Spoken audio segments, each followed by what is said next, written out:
Hello, જય શ્રી કૃષ્ણ બધાને. કેમ છો? મજામાં? આઈ હોપ કે તમે બધા મજામાં જ હશો. આજે છે ને વિડીયો છે ને વેજીટેબલનો છે, શાકભાજીનો. આજે છે ને હું માર્કેટ ગઈ હતી તો શાકભાજી લઈ આવી હતી, તો મને એમ થયું કે લાવો તમારી સાથે નાનો એવો વિડીયો શેર કરું. તો શાકભાજી તો લઈ આવીએ છીએ આપણે, પણ પછી જે કેરી કરવાનું હોય છે ને એ જ બહુ અઘરું હોય છે. મારે તો ઓલમોસ્ટ આમાં મિનિમમ અડધી કલાકથી કલાક તો ટાઈમ એમને એને વોશ કરવામાં.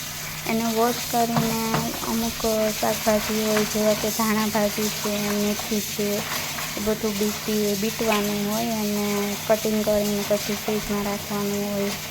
પછી મકાઈ છે તો મને ટાઈમ હોય તો મકાઈના પણ દાણા કાઢી લઉં છું. અને ગુવારનો પણ ટાઈમ મળે તો એને પણ હું કટ કરી લેતી હોઉં છું, જોકે મારે ટિફિન કરવાનું હોતું નથી. નહીં તો ઘણા તો ભીંડાને એ પણ બધું કટિંગ કરીને રાખતા હોય ફ્રીજમાં. તમને આ વિડીયો સારો લાગ્યો હોય ને તો કોમેન્ટ કરીને જરૂર જણાવજો ને એક લાઈક કરી જ દેજો. અને છે ને હું તમને એક નાની ટ્રીક બતાવું છું. ઘણા લોકોને નથી ખબર હોતી કે દૂધી છે ને લાવીને ત્યારે તો શાક તાત્કાલિક ના બનાવવાનું હોય તો 1 કે 2 દિવસ દૂધી ફ્રીજમાં કે બહાર રહે ને તો એ કાળી પડી જતી હોય છે.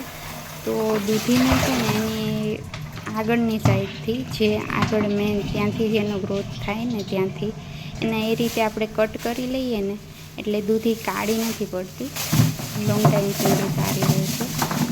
તો તમે આગળ વિડીયોમાં જોઈ લેજો મેં ક્યાંથી કટ કર્યું તો મેં પણ દૂધી કટ કરીને રાખી દીધી હતી. અને બસ આજ આવો એવો નાનો એવો જ વિડીયો હતો.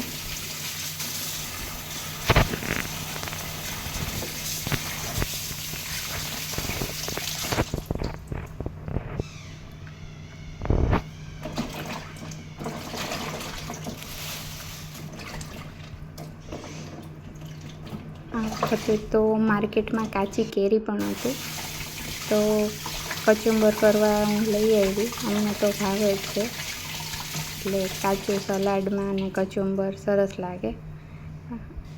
આ રીતની કેરી હતી તો હું લઈ આવી હતી અને મેં દૂધી કટ કરી હતી. એ તમને અમને કીધું હતું કે હું આગળ કહીશ એ રીતે. આ રીતે દૂધી કટ કરી લેવાની છે.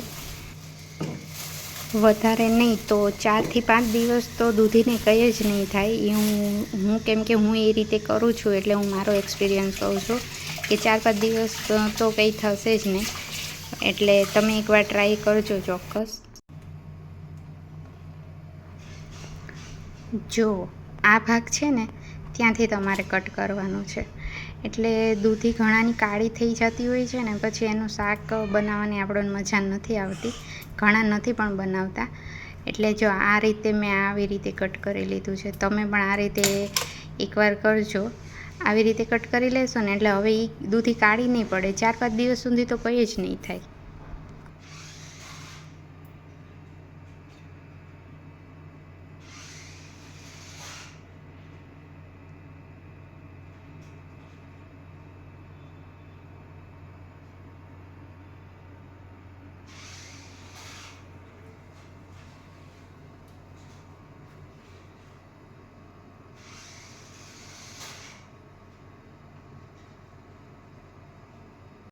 તો આવો હતો મારો આજનો વિડીયો. તો આવજો બધા. જય શ્રી કૃષ્ણ.